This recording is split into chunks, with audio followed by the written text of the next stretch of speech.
I've had a few opportunities to print photos for a few different art shows, and then I've also printed photos a lot for the in-person degree I was enrolled in a few years ago, an associate's degree in Connecticut, and we had a lot of resources and printed a lot for that class. I actually printed my photos on, I think it's a laser printer, like an industrial printer, and it's just on regular copy paper.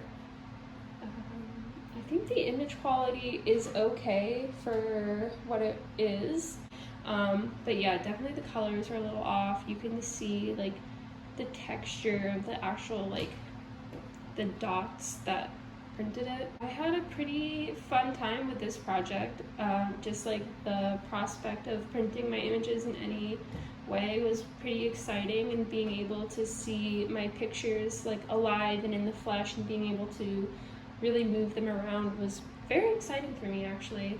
And really my only challenges this week were taking enough photos that I really actually wanted to print, because I took well over the 300 mark, and towards the end of the week, when I figured, oh, I'll probably have enough to print, or that I'll want to print, I really started to look at my photos and thinking about having to make that extra effort of printing them.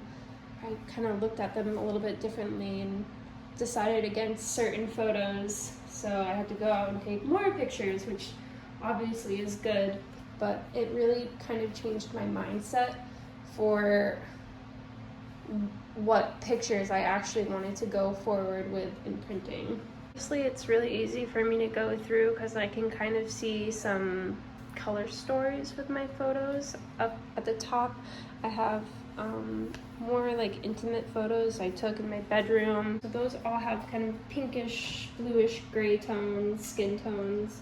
And then I kind of see like a color story leading down with the grays here.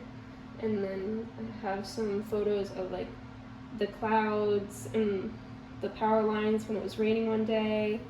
Green and vibrant ones in the wildly abundant kudzu we have around, kind of spread out through here. So with the mood story, you know, there's kind of like the like playful, light, intimate mood in these photos, but then I also think that there's something interesting with the mood of some of these photos that are more gray and dark, and the tones are really dark. And I have these really dark portraits like focusing on black. You have the really kind of like dense shadows and layers that the kudzu gives in those photos, and it kind of gives it more like a darker, heavier mood.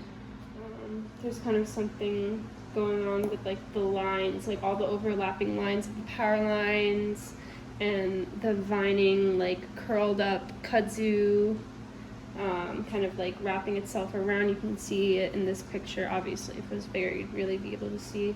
And then also, you know, like I have the braid. And yeah, I think there's something to do with lines. And then something I also noticed while looking at these pictures is that maybe there's something going on with the layers, and you know, it's like a layer of really like thick rain clouds, and then you also get like some sun peeking in and just the pure humidity that's in the air right now. Sorry. And then, you know, the kudzu, it's just layers upon layers upon layers of these really like thick leaves.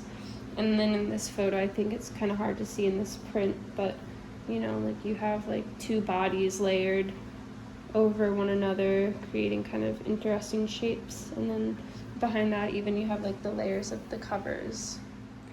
And lastly, my favorite image in print, I think this one kind of held up the best. Obviously the black isn't really that black due to like the nature of like the actual printing material, but I think with the contrast and just the sharpness that I was able to achieve with this image, it held up fairly decent in like the lower quality printing compared to it on my laptop screen. I think it translated fairly well on paper versus on my laptop.